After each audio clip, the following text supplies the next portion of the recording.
When it comes to relationships, a genuine connection is everything. Only when we're with people who get us, like really get us, can we be our true selves. So, find a better connection with eHarmony, the dating app that helps you be more true to yourself. eHarmony gets to know you better so they can match you better with people who will really get you. Make a genuine connection. Take eHarmony's compatibility quiz today and get someone who gets you. On today's Smart 7, it's all kicked off in Dover, stormy weather ahead for Trump and lots more. It's Monday the 3rd of April, it's World Party Day, and happy birthday, Hayley Kiyoko. The Smart 7. It's news, but not the news.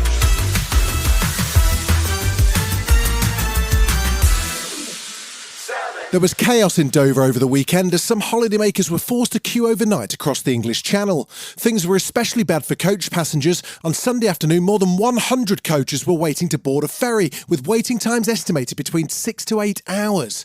Environmental campaigner Rosie was stuck in a queue for over 12 hours and says it's unacceptable. It was supposed to be an easy overnight trip, arriving in the mountains around about lunchtime, and a very smooth way to travel. But it's absolute carnage, and there's no excuse for it at all. Officials at the port have blamed slow border processing and increased passenger demand for the delays. But Home Secretary Suella Braverman says it's nothing to do with Brexit. At acute times when there's a lot of pressure crossing the channel, then I think that there's always going to be a backup, and I just urge everybody to be a bit patient while the ferry companies work their way through the backlog. But the port CEO Doug Bannister disagrees. He says tougher passport checks for Brits entering the EU have everything to do with the long queuing times. The difference of being in a post-Brexit environment means that every passport needs to be checked before a vehicle or a passenger can cross into the European Union through France, and that happens here in Dover.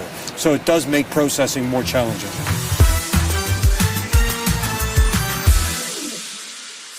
It hasn't been a great weekend for Suella Braverman, who also found herself in the firing line over her controversial Rwanda policy.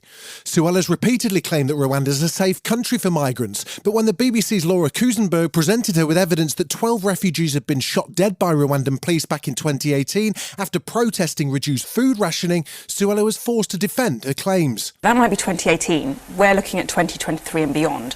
The High Court, senior expert judges have looked into the detail of our arrangement with Rwanda and found it to be a safe country and found our arrangements to be lawful. Sounds convincing.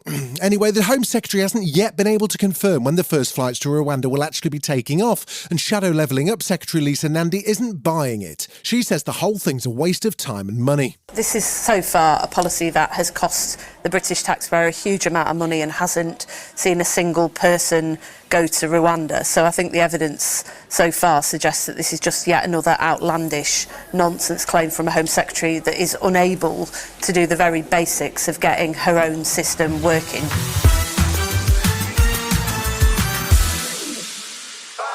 Donald Trump will be forced to make a detour from Trump Towers to a New York courthouse on Tuesday. The former US president was indicted by a Manhattan grand jury last week over alleged hush money payments to an adult film star made on the eve of the 2016 presidential election. He'll be the first US president in history to face criminal charges, and the film star in question, Stormy Daniels, says she's ready and willing to take the stand. I had a Zoom call with the prosecutors and told them what I did and made it clear that I was willing to go on the stand and tell my story if they needed me. But I have yet to actually be called. Fingers crossed that I do. Like, I'm not afraid. I have nothing to hide. I look forward to telling everybody what I know. Of course, Trump denies all wrongdoing, and his attorney, Alina Haber, says the blame lies squarely with his former lawyer, Michael Cohen, who orchestrated the payments. The way this went, as everybody knows, is what Michael Cohen testified to, what his lawyers have said, which is that he initiated a payment to somebody who was effectively trying to extort him. That is a very sad state of affairs and very politically motivated.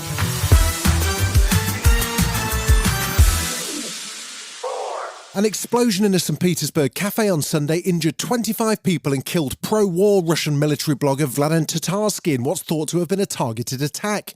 Video footage shows Tatarsky being presented with a statue, which Russian media says contained the bomb, although it's not yet clear who's responsible for the blast. Meanwhile, Russia's taken over the presidency of the UN Security Council, despite the country being led by an accused war criminal. Ukrainian Foreign Minister Dmytro Kuleba says the decision to allow Russia to assume presidency of the council as scheduled is laughable. Frankly speaking, you cannot imagine a worse joke for April Fool's Day. It's the worst joke ever. Still to come on the Smart 7, Hamilton pulls off a podium finish and Hannah Waddingham is Rebecca Welton. Right after this. When it comes to relationships, a genuine connection is everything. Only when we're with people who get us, like really get us, can we be our true selves. So, find a better connection with eHarmony, the dating app that helps you be more true to yourself. eHarmony gets to know you better so they can match you better with people who will really get you.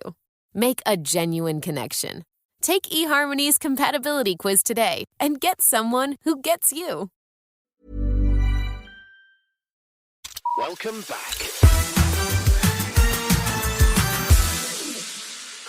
It was a weekend to forget for the now former Chelsea and Leicester City bosses Graham Potter and Brenda Rodgers, who were sacked following both teams' Saturday defeats. But there was better luck for Sir Lewis Hamilton, who was able to pull off a shock second-place finish in a chaotic Australian Grand Prix, which featured a record 3 flags and finished under a safety car. Red Bull's Max Verstappen was heavily favoured going into the race, but it was Mercedes driver George Russell who took an early lead before an engine fire put an end to his podium dreams.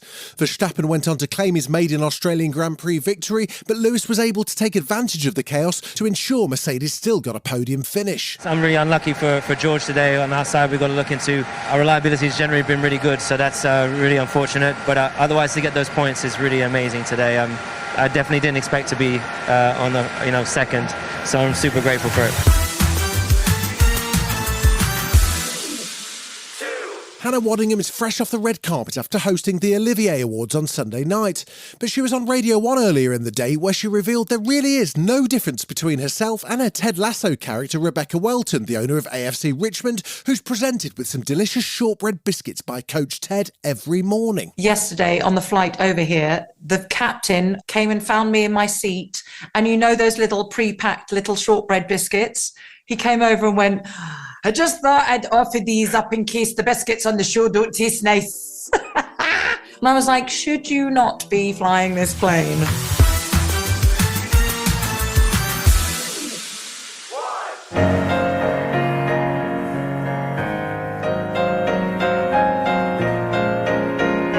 Sunday brought us the sad news that pioneering Japanese composer Ryuichi Sakamoto's died at the age of 71.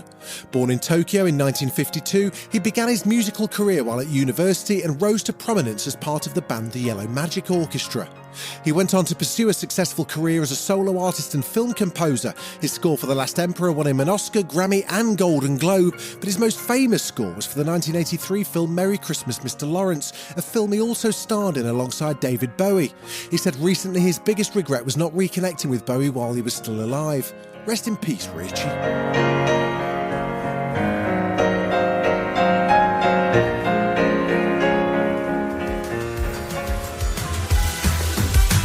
You've been listening to The Smart 7. We'll be back tomorrow at 7 a.m. Hit that follow button and have a great day. Give us 7 minutes and we'll give you the world.